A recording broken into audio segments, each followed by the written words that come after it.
RTI 9 news కి స్వాగతం. మెదక్ జిల్లా నర్సాపూర్ పట్టణంలోని ఆవుల రాజిరెడ్డి క్యాంప్ కార్యాలయంలో ప్రెస్ మీట్ కార్యక్రమం నిర్వహించారు. ఇట్టి కార్యక్రమంలో PCC ప్రధాన కార్యదర్శి, నర్సాపూర్ నియోజకవర్గ ఇన్ఛార్జి ఆవుల రాజిరెడ్డి మాట్లాడుతూ, ఈ నెల 9వ తేదీన నర్సాపూర్ పట్టణంలో జరగబోయే జన జాతర సభకు AICC అగ్రనేత రాహుల్ గాంధీ ముఖ్య అతిథిగా హాజరు అవుతారని వారు తెలిపారు. పెద్ద ఎత్తున నర్సాపూర్ నియోజకవర్గ కాంగ్రెస్ పార్టీ కార్యకర్తలు, ప్రజలు హాజరై సభలను విజయవంతం చేయాలని పిలుపునిచ్చారు. ఈ కార్యక్రమంలో మాజీ శాసనసభ్యులు చిలుముల మదన్ రెడ్డి, జిల్లా కాంగ్రెస్ పార్టీ అధ్యక్షులు ఆంజనేయులు గౌడ్, ధర్మపురి సంజయ్, సుహాసినిరెడ్డి పార్టీ నాయకులు, కార్యకర్తలు పాల్గొన్నారు. ప్రతిష్టాత్మకమైన స్వర్గీయ ఇందిరాగాంధీ గారు ప్రాతినిధ్యం వహించినటువంటి మెదక్ పార్లమెంట్ నుంచి కాంగ్రెస్ పార్టీ ఒక ముదిరాజ్ బిడ్డను ఎంచుకోవడం నిజంగా కాంగ్రెస్ పార్టీకి మా అందరి తరఫున ఇక్కడ ఉన్న నర్సాపూర్ కాంగ్రెస్ పార్టీ శ్రేణులు, మెదక్ కాంగ్రెస్ పార్టీ శ్రేణులందరూ కూడా మేమందరం ప్రత్యేకంగా సోనియా గాంధీ గారికి, రాహుల్ గాంధీ గారికి ప్రత్యేకమైన అభినందనలు, కృతజ్ఞతలు తెలుపుతున్నాం. మరి ఈ ఎన్నికల్లో ప్రచారం నిమిత్తం మొన్న 7వ తారీఖు నాడు అంటే ఈరోజు ప్రియాంక గాంధీ గారు రావాల్సి ఉండే, కానీ రాయ్బరేలీలో తన ఎన్నికల ప్రచార కార్యక్రమాలు, వివిధ కార్యక్రమాల్లో నిమగ్నం ఉండడం వల్ల ఆ కార్యక్రమం రద్దు కావడం, తర్వాత మళ్ళీ ఇదే కార్యక్రమం మన సభ నర్సాపూర్లో పెద్ద ఎత్తున నిర్వహించడానికి రాహుల్ గాంధీ గారు సమ్మతించడం, అది ఈ నెల 9వ తారీఖు అంటే ఎల్లుండి సాయంత్రం 4 గంటలకు జరపబడును. తను మళ్ళీ 5:30కే ఇక్కడ నుంచి వెళ్ళిపోతాడు. సరిగ్గా కరెక్ట్ 4 గంటలకి సభ స్టార్ట్ అవుతుంది. కాబట్టి శ్రేణులంతా కూడా, కాంగ్రెస్ పార్టీ శ్రేణులందరూ కూడా సమయాన్ని మాత్రం ఖచ్చితంగా పాటించాలి. ఎందుకంటే తను హెలికాప్టర్లో తిరిగి 5:30కి వెళ్ళిపోతుందంటే అప్పటి వరకు సభా కార్యక్రమం అంతా వెళ్ళిపోతారు. కాబట్టి శ్రేణులంతా 3 గంటల వరకే మరి సభా ప్రాంగణానికి రావాల్సిందిగా కాంగ్రెస్ పార్టీ శ్రేణులందరికీ కూడా తెలియజేస్తున్నాం. ఈ సభ మరి మన మెదక్ పార్లమెంట్ లో ఉన్నటువంటి 4 కాన్స్టిట్యున్సీలు, ముఖ్యంగా ఎక్కువగా దాదాపుగా సగం మంది మన నర్సాపూర్ నుంచే రావడం జరుగుతుంది. మళ్ళీ నెక్స్ట్ వచ్చి మెదక్, సంగారెడ్డి, పట్టించు నుంచి ఆ తర్వాత పెద్ద ఎత్తున వస్తారు. కొద్ది శాతం సిద్దిపేట, గజ్వేల్, దుబ్బాక నుంచి కొద్ది మొత్తంలో వస్తారు. మొత్తం కలిపి ఇది దాదాపు 1,00,000 వరకు ఈ సభ ఉంటుంది. కాబట్టి ఇది చాలా పెద్ద ఎత్తున ప్రతిష్టాత్మకంగా కాంగ్రెస్ పార్టీ శ్రేణులు ఉత్సాహంగా ఉన్నారు. రాహుల్ గాంధీ గారు మన నర్సాపూర్కు రావడం నిజంగా మన అదృష్టం. కాంగ్రెస్ పార్టీ శ్రేణులు ఎన్నో నుంచో కోరుకుంటున్నారు. భారత్ జోడో యాత్రలో మన పక్కన పటాన్ చెరువు, సంగారెడ్డి, ఆందోళన నుంచి పోయినప్పుడే అనుకున్నారు అందరూ, మన నర్సాపూర్కు రాలేకపోయిందని. అదే ఇప్పుడు మళ్ళీ ఆ కోరిక ఇప్పుడు నెరవేరబోతుంది. ఇక్కడ ఉన్న కాంగ్రెస్ పార్టీ శ్రేణులు ప్రజల్లో ఉత్సాహంగా ఈ ఎన్నికల్లో పాల్గొని మరి ఈ కార్యక్రమం విజయవంతం చేస్తారని ఆశిస్తున్నాను. Media friends and colleagues, I was appointed as an observer in Medak Parliamentary Constituency by Congress High Command. 1 week ago, I came here and took over the charge of as AICC observer in Medak Parliamentary Constituency. All the parliamentary constituencies, Congress High Command appointed observers, members of parliaments, and also state ministers and other senior leaders. They are seriously looking the election work in respective parliamentary constituencies. I am one among the parliamentary constituency observer, which is this Medak constituency. Already announced the Rahulji's program here. On 9th, Rahul is coming here and addressing the Mahmood rally of Medak as a parliament constituency. This election is most important as far as Congress party is concerned, especially in Telangana. 2023, we got a power in the state. Now, we are going for a parliament election in Telangana. We are sure that all seats will be been by Congress party in Telangana state. So Rahul is arriving in Narsapur meeting will be more enthusiasm of our workers and also our cadres and also our supporters. So we are expecting more than 1 lakh our people were assembled here, and this is a very big show of the Congress party in direct parliamentary constituency, which is held in Narsapur. Honorable Chief Minister, Telangana Shri Anil Revanth and other senior leaders, ministers, all are also present the rally. So right now, Sri Radha said that earlier we finalized the Madam Priyankaji's rally, but unfortunately she was cancelled because of the library election work she has taken over. Now she is contesting there. That's why the entire election campaign has been taken over by Priyankaji. That's why she was cancelled. But at the same time, we are giving more importance in the election of Telangana state, especially Medak parliamentary constituency. As he said here, so Medak parliamentary constituency very much sentiments of the Congress party, because Honorable former Prime Minister Srimati Indira Ji got elected from this constituency.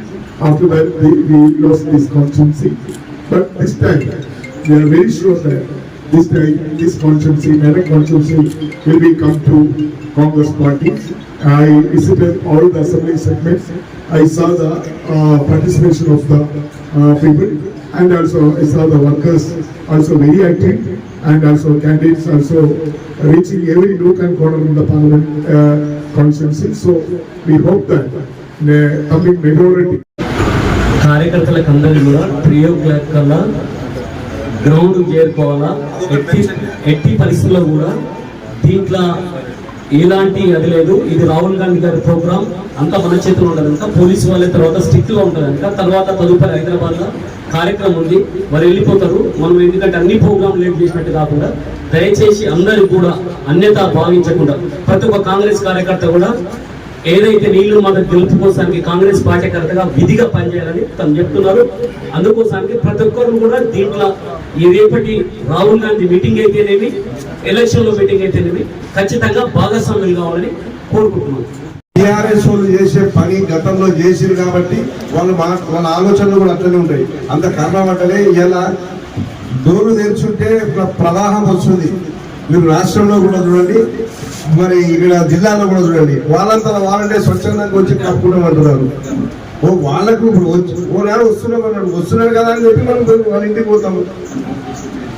అంత అవసరం ఏమున్నది? కాంగ్రెస్ అట్లాంటి చరిత్ర లేదు, అట్లాంటి పరిస్థితి లేదు.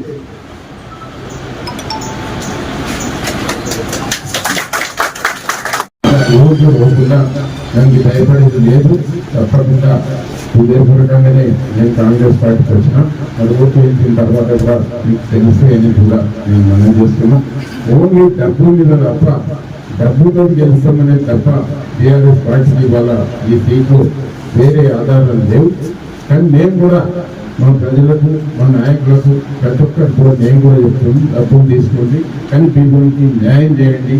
మరి ఇలా కాంగ్రెస్ పార్టీ మీరు చూసిన కాడికి ఒక 4 వాగ్దానాలు అయితే ఇలా ఉచిత బస్సు కానీ, ఉచిత కరెంట్ కానీ, ఇవాళ సిలిండర్లు కానీ, ఇవాళ హెల్త్ కార్డు కానీ, ఇవాళ రైతు బంధు కూడా నిన్ననే కంప్లీట్గా ఇవాళ వరకు అన్ని పడిపోతున్నాయి. ఒక్కొక్కటి జరుగుతుంది. ఇవాళ తెలంగాణ రాష్ట్రం మనందరికీ తెలుసు ఇవాళ చేసింది. ఇవాళ ఈవెన్ పంచాయతీ వర్కర్స్ కూడా డబ్బు లేని పరిస్థితి ఉన్నదంటే మరి గత ప్రభుత్వంతో మరి ఇవాళ చాలా మందికి లక్షలాది మంది బంగారం నిలబెట్టుకొని, భూములు నిలబెట్టుకొని మరి కాంట్రాక్ట్ చేసి సర్పంచులు నానా అవసరం పడి ఇంతవరకు కూడా డబ్బులు రాలేదు. అంటే దానికి నిదర్శనం మనకు కూడా తెలుసు. మరి ఏ విధంగా మరి ఆ విధంగా జరిగింది కనుక మరి కొంత అవకతవకలు ఉంటాయి. మరి ఎన్నికలు ఉన్నాయి కనుక దీన్ని ఎక్కువ చేసినట్టయితే లబ్ధి పొందవచ్చు అనే ఉద్దేశంతో ఇవాళ టీఆర్ఎస్ పార్టీ ఆ విధంగా చేస్తున్నారు. కానీ వారికి కూడా తెలుసు, ప్రతి ఒక్కరికి కూడా తెలుసు. ఇవాళ కేసీఆర్ గారు ప్రభుత్వంలో ఉన్నా కూడా ఇంతకంటే అధ్వానమైన పరిస్థితి ఉండే ఆర్థికంగా అనేది కూడా మీకు మనం చేస్తున్నాం. అది ఏదో కళ్ళబల్లి మాటలు చెప్పి చేయడం కాదు. మీరే 10 సంవత్సరాలు చేసింది కనుక ఇప్పటికే ఆ పెంచింది అంటే మీరే బాధ్యులు. మరి చాలా వరకు కూడా చాలా కార్యక్రమాలు కూడా ఎన్ని జరిగినా కూడా మరి ఎంతో అవకతవకలు ఉంటే మరి కరెంటే రాదు, కరెంట్ పంటలు బ్రహ్మాండంగా అన్నీ. ఇవాళ కొనుగోలు కేంద్రాలు కూడా బ్రహ్మాండంగా నడుస్తున్నాయి. ఏ ప్రభుత్వమైన ఒక మిషనరీ ఉంటుంది, ఎవరు వచ్చినా కానీ ఆ మిషనరీ కరెక్ట్ చేసుకుంటూ పోతుంది. దయచేసి మనం ముందాగా పోవాలి. మరి 10 సంవత్సరాలు చేసినప్పుడు 5 సంవత్సరాలు ఒకే వాటిని కూడా మీరు అపోజిషన్లో ఉండి బ్రహ్మాండంగా చేసుకుంటే మళ్ళీ మీకు ఛాన్స్ ఉంటుంది. కానీ ఎప్పుడే ఆ సీట్ మీద కూర్చుంటుంది, ఆ సీట్ మీదకి ఎప్పుడు ఓడిపోతుంది మీ ఆశీర్వాదం మాత్రం మనకి మంచిది కాదు. మరి ప్రజాస్వామ్యంగా మరి కాంగ్రెస్ పార్టీ వాళ్ళు కూడా 10 ఏళ్ళు మరి ఎన్నో స్వాతంత్రం తెచ్చింది కాంగ్రెస్ పార్టీ. గాంధీ తాత కానీ నెహ్రూ కానీ వాళ్ళు చాలా కష్టపడి కూడా మరి అలా స్వాతంత్రం తెచ్చారు. ఎన్నో సంవత్సరాలు పరిపాలన కూడా చేయడం జరిగింది.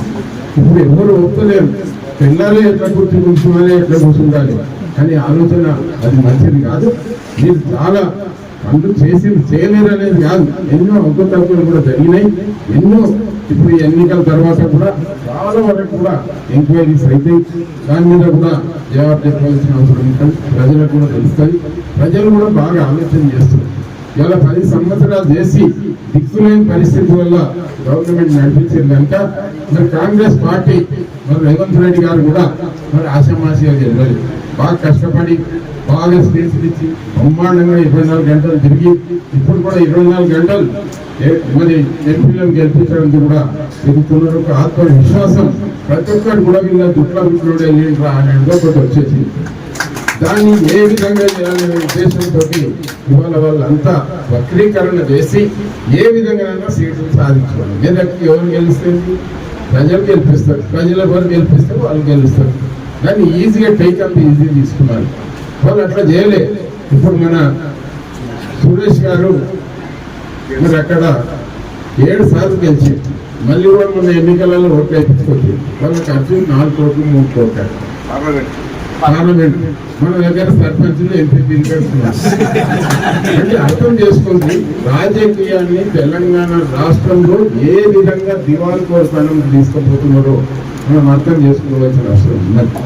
ఇవాళ ఎవరం గెలిచినా కొంత నిజాయితీతో పోయి ఎవరు గెలిచినా అంతే ఒక బై ఎలక్షన్ లో దాన్ని ఛాలెంజ్ తీసుకొని సర్వనాశనం చేసి ఇవాళ రాష్ట్రాన్ని కుప్పకూలినట్టు చేసి ఇవాళ అలవాట్లన్నీ చెడాలు అయిపోయింది మాత్రం వీళ్ళే. మరి వాళ్ళకు ఒక విద్యార్థి 20 జెడ్పీటీసీ గెలిపించిన మన పేట్ల 40 లక్షలు ఇచ్చి తీసుకున్నారు. ఎంపీపీను 20 లక్షలు ఇచ్చి తీసుకున్నారు. సర్పంచ్ 10 లక్షలు ఇచ్చి తీసుకున్నారు.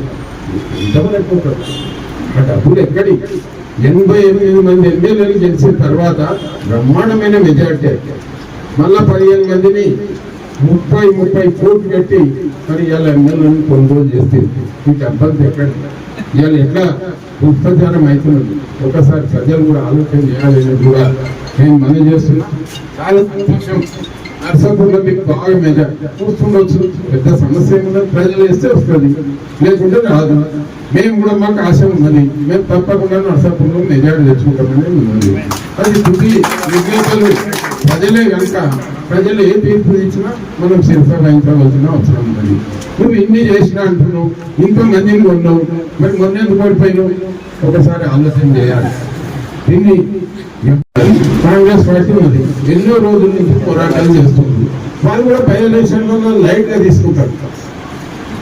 ఎవరు గెలిచినా సరే ఎలక్షన్స్ నడిపిస్తారు. ఇక్కడ అట్లా కాదు, ఓట్లు కొనాలి, మొత్తం ప్రజలకు అందరికీ డబ్బులు ఇవ్వాలి.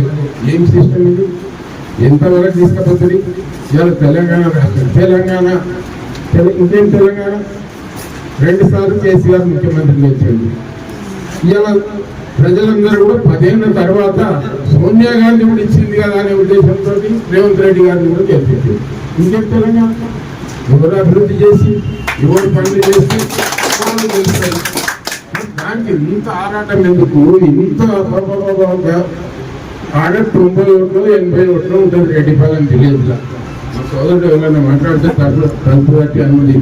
కానీ వచ్చి నా ఊరికి పోయినా నేను చాలా పనులు చేసిన, ఊరికి రోడ్డు చేసిన, PMGY రోడ్డు చేసిన, నాకు అధికారం ఉన్నది. మన దగ్గరికి పోయినాం, ఫ్రెండ్ వేసుకున్నాం, ఎంత లెవెల్ అయినా ఆడికి రోలి అని బతినాడు ఇక్కడ కాబట్టి అది ఏవలసిన అవసరం ఏంటి? అంత అవసరం ఎందుకు ఆడుతున్నారు అట్లా? వాళ్ళ ప్రజలకు ఒక రూలింగ్ పార్టీ ఉన్నా, అపోజిషన్ ఉన్నా ఒక నీతి నిజాయితీ నేర్పాలి. కానీ ఇట్లా డబ్బుతో ఓట్లు కొంటామంటే ఎంతవరకు సంబంధించింది అనేది కూడా నేను ఆలోచన చేస్తున్నా. నేను కూడా ప్రజలకు ప్రతి ఒక్క దగ్గర కూడా నేను స్పీచ్ చెప్తున్నా. వెంకటరామరెడ్డి బాగా కూడా ఆయన పెద్ద పని కూడా ఇటువంటి 4,000 సార్లు కూడా కొట్టాడతారు. ఆయన ఎమ్మెల్సీ ఉండడు. ఎమ్మెల్సీ ఉండగా కూడా మరి డబ్బులు ఇచ్చి కొనుక్కున్నానంటే మా దగ్గర అయితే డబ్బులు మీరు 15 నిమిషాలకు 20 నిమిషాలకు వేరే ఏసీ వేసినా సరే ఆ డబ్బులు చేసుకొని చేయి గుర్తుకోవడం కూడా నేను దయచేసి ప్రతి ఒక్కరు కూడా దీన్ని ఇవాళ పెద్ద సంఖ్యలో, ఎందుకంటే రాహుల్ గాంధీ గారు ఇక్కడ రాబోతున్నారు. దయచేసి మీరు అందరు కూడా మా కార్యకర్తల నాయకులు నిజమైన మరి ప్రేమ ప్రాణాలతోటి, ఎందుకంటే ఎండాకాలంలో ఎన్నికలు వచ్చినాయి, బాగా ఎండ ఉన్నది. 3 గంటల వరకే మరి ప్రజలందరూ కూడా ఎక్కువ సంఖ్యలో తీసుకొచ్చి దీన్ని విజయవంతం చేయాలని ప్రతి ఒక్క నాయకుడికి, కార్యకర్త ప్రతి ఒక్కరిని కూడా నేను కోరుతున్నా. దాని తర్వాత 2 రోజులు ఉంటాయి, ఎన్నికలు జరుగుతాయి. ఏం భూకంపం రాదు, ఏం బంగాలు ఊరుకోవు, ఏది పోదు. బ్రహ్మాండంగా ఎవరో గెలుస్తారు, ఎవరో ఓడిపోతారు. మాకు ఆత్మవిశ్వాసం ఉన్నది. BC కార్డు కూడా నడుస్తున్నది. నీల ముద్ర కూడా సైలెంట్ గా ఒక అటంబం కంటే పెద్దలు కనుక ఓటకు మీరు అందరూ దయచేసి మరి సైలెంట్ గా మనం రిక్వెస్ట్ చేసుకొని ఓట్లు సంపాదించవలసిన అవసరం ఉన్నది కనుక మీరు అందరూ సహకరించాలని కోరుతున్నాం. ఈ మన మెదక్ జిల్లాకు, ఉమ్మడి మెదక్ జిల్లాకు హరీష్ రావు గారు ఎంత పరిచయం అందరికీ తెలుసు, ఎంత అనుభవం అందరికీ తెలుసు. దాదాపు BRS అంటేనే మన జిల్లా వరకు సంబంధించినంత వరకు హరీష్ రావు గారు మీ అందరికీ కూడా తెలుసు. అంత అనుభవం ఉన్నారని చెప్పుకుంటున్న హరీష్ రావు గారు 5 సంవత్సరాలకు కాల పరిమితి ఉంటుంది. వాగ్దానాలు అనేది బడ్జెట్లు, ఆర్థిక పరిస్థితిని దృష్టిలో పెట్టుకొని 5 సంవత్సరాల బడ్జెట్తో క్రోడీకరించుకొని పథకాలు మనం పెడతాం. వచ్చి 3 నెలలు 4 నెలలు అయిపోగానే 6 గ్యారంటీలు అమలు చేసి ఇంప్లిమెంట్ చేస్తారనే విషయము కొంచెమైనా ఆర్థిక పరిస్థితిని ఆర్థిక మంత్రిగా పనిచేసడానికి అవగాహన ఉండాలి. అప్పటికే 4 గ్యారంటీలు అమలు పరిచాం. కోడ్ వచ్చింది, పార్లమెంట్ ఎన్నికలు వచ్చినాయి. మళ్ళీ ఈరోజు మీరు నిన్ననే చూసిరు, రైతు బంధు కూడా మొత్తం కంప్లీట్ అయిపోయింది. అంటే ఏదో విధంగా ఎన్నికల్లో ప్రయోజనం పొందాలని, ప్రజలను అయోమయానికి గురి చేయాలని, ఏదో విధంగా అన్యాయంగా ఓట్లను దండుకోవాలని, మానసికంగా ఓటర్లను ప్రభావితం చేయాలని తప్పు మాట చెప్పి ఈ విధంగా ప్రయత్నమే తప్ప ఆయన మాటల్లో నిజాయితీ లేదు. కేవలం ఓట్లు దండుకోవాలని కక్కుర్తి కనబడుతుంది.